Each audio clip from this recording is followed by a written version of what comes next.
Growing up in the Northeast, Kathy Gilchrist had amazing adoptive parents. She never really cared to know who her real parents were. I just didn't feel that it was something that was worth jeopardizing the relationship I had with my parents. Always this little feeling in the back of my mind that, maybe I find out something I don't want to know. The newly retired drama and English teacher had time to start digging, so she took a DNA test through 23andMe and found 3 matches. Seriously, within hours. I had 3 distant cousins, and I immediately contacted all 3 of them, and one was Susan.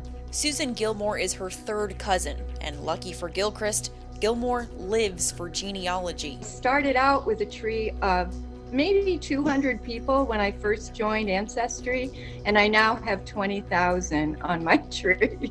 So she was more than up for the task of finding her newfound relatives' parents. First, she found Gilchrist's mother and several half-siblings. It took 2 years and 1 false match, but Gilmore was finally able to find Gilchrist's father. I said, "Is he somebody famous?" She said, yeah, but I'm going to let you Google him yourself. So I did, and what came up was his FBI Most Wanted poster. Her father is believed to be William Bradford Bishop, wanted by the FBI for murdering his wife, mother, and 3 kids and dumping their bodies in the remote North Carolina woods. The anger that he showed when he committed these murders is beyond even comprehension. He then abandoned his car at the Elkmont campground in the Great Smoky Mountains National Park and has been wanted by police ever since. The weekend of the murders, I was being crowned Miss Stoughton 1976. Here I am doing about the most wholesome thing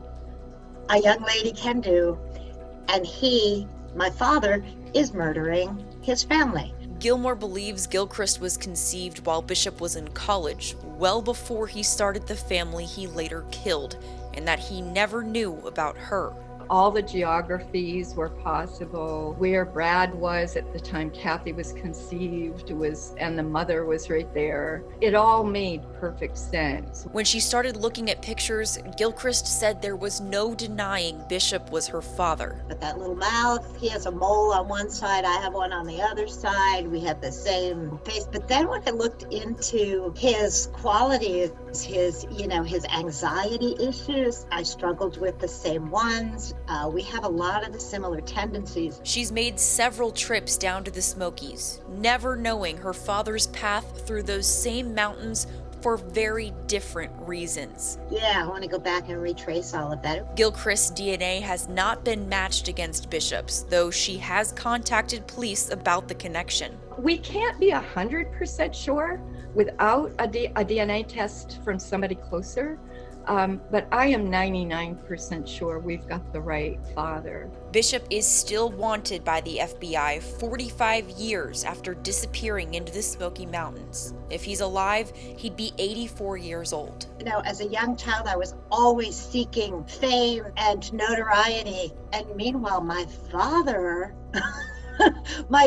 achieved everything that I wanted, but in a negative way. Gilchrist thinks he's still out there. Maybe living in the woods, maybe still in the Smokies.